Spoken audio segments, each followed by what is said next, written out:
Ok, vamos lá. Hoje a gente vai mergulhar num tópico da medicina que, assim, de primeira parece super complexo, mas que tem uma lógica, fascinante. Vamos falar de leucemias agudas.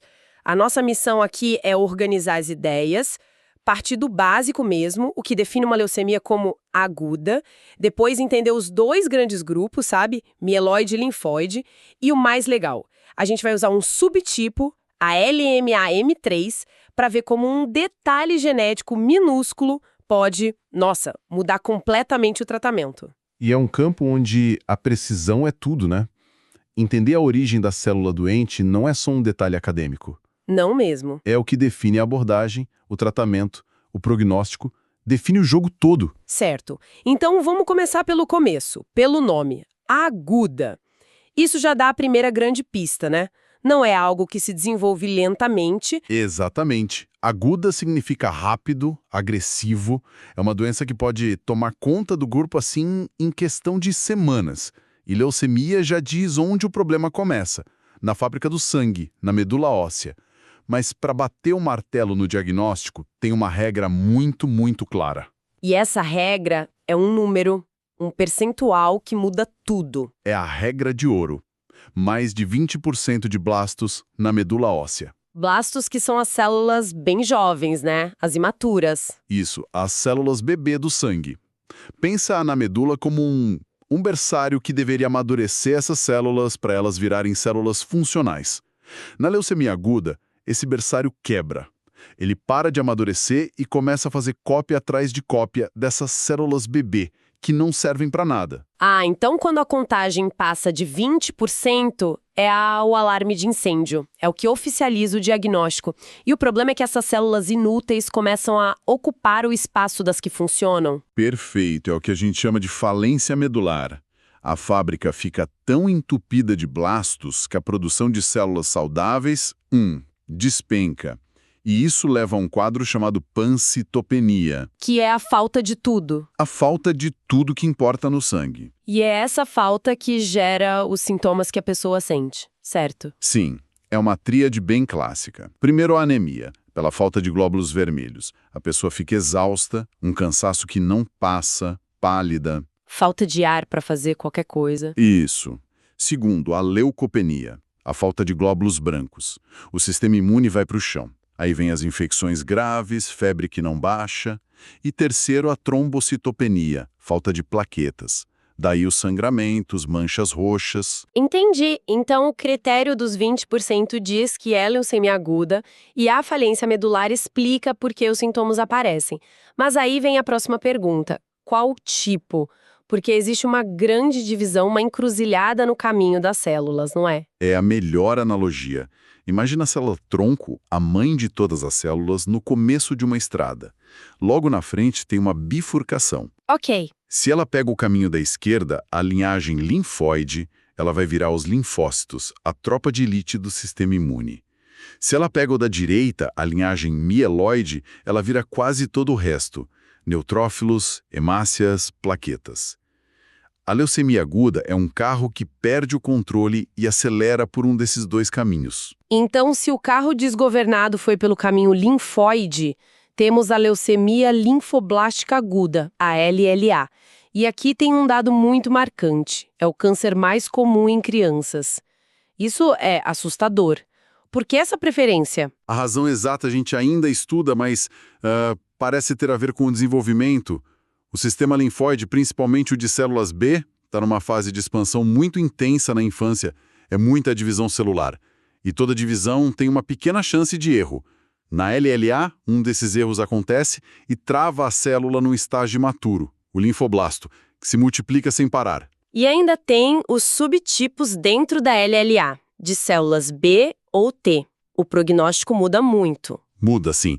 A grande maioria, uns 85% dos casos em crianças, é de células B, e essas costumam responder muito bem à quimioterapia. As taxas de cura são altíssimas hoje em dia. As de células T são mais raras e no passado eram um pouco mais difíceis, mas os tratamentos também evoluíram muito. Ok, esse foi o caminho linfóide. Agora, se o problema é no outro lado da estrada, na linhagem mieloide, a gente tem a leucemia mieloide aguda, a LMA. E o perfil do paciente aqui é bem diferente. Completamente diferente. A LMA é mais uma doença de adultos, sabe? A chance de ter aumenta com a idade. E como a linhagem mieloide faz tanta coisa diferente, a LMA, na verdade, é um guarda-chuva para um monte de doenças. Tem uma classificação de M0 a M7, dependendo de qual célula deu problema. E é aqui que a gente chega no nosso estudo de casa, o subtipo M3.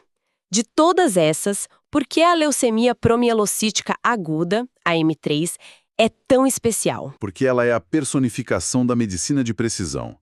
A história da M3 é como a gente saiu de um tratamento de terra arrasada para uma terapia-alvo, super elegante e eficaz.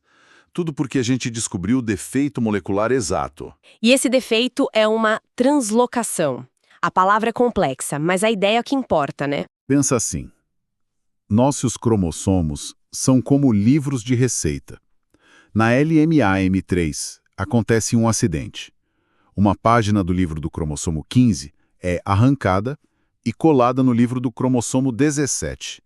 E uma do 17 vai para o 15. Uma troca. Essa troca, essa translocação 15-17, cria uma receita Frankenstein.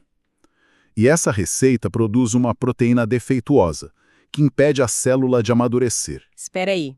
E o tratamento para isso é um derivado de vitamina A? Soa quase simples demais. Por que não dá só para comer um monte de cenoura? O que faz esse tratamento, o ATR, ser tão específico? Ótima pergunta. É uma questão de dose e foco.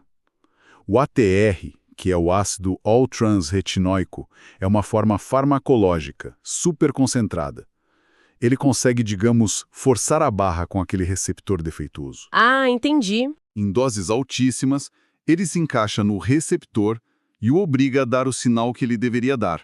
Amadureça. E a célula doente obedece. Ela amadurece e depois morre normalmente. Não é um veneno que mata. É uma terapia que reeduca. É de uma elegância fantástica. É a diferença entre um míssil teleguiado e uma bomba. E tem outro termo que me chamou a atenção: bastonetes de Auer. O que são essas estruturas? Os bastonetes de Auer são uma das pistas visuais mais fortes.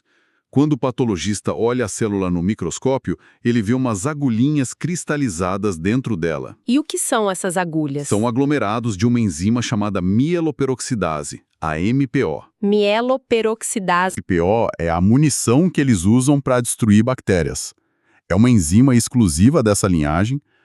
Ver essa munição toda empilhada, desorganizada, formando esses bastonetes dentro de uma célula imatura, é uma prova visual de que, bom, primeiro, a célula é mieloide e segundo, que algo está muito errado ali. Nossa, é impressionante, porque não é só um detalhe, né? É a translocação 15-17 que leva ao receptor, que explica o tratamento com ATR, que tem a ver com os bastonetes de Auer. É, assim, uma teia de informações. Imagina o desafio que é para um estudante de medicina conectar tudo isso. E é um desafio imenso. Não adianta decorar, é preciso entender a cascata de eventos. O erro genético leva à proteína defeituosa que causa a parada na maturação, que gera os sintomas, e que felizmente cria o alvo para a terapia. Para dominar isso, é preciso ter um método, sabe? Totalmente. E falando nisso, se você que está ouvindo é estudante e está, sei lá, sofrendo para organizar tudo isso, tem uma dica. Entra agora em medcob.com.br, baixa o app e aproveita o maior banco de questões do Brasil. Lá tem provas anteriores de todas as instituições, questões comentadas por especialistas, resumos práticos, aulas completas e até flashcards prontos para revisar onde e quando quiser. É uma ferramenta muito poderosa para organizar esse conhecimento. Com certeza. Uma boa preparação faz toda a diferença para transformar essa montanha de informações em conhecimento sólido, aplicável. Certo. Antes da gente fechar, tem uma outra condição que foi mencionada, que é quase um prelúdio para a leucemia, a síndrome mielodisplásica, a SMD. A SMD é exatamente isso, um estado pré-leucêmico. A medula óssea já está doente. Ela produz células com defeitos, disformes que não funcionam direito. A tal da displasia. Isso. A contagem de blastos sobe, mas ainda não cruzou a fronteira dos 20%.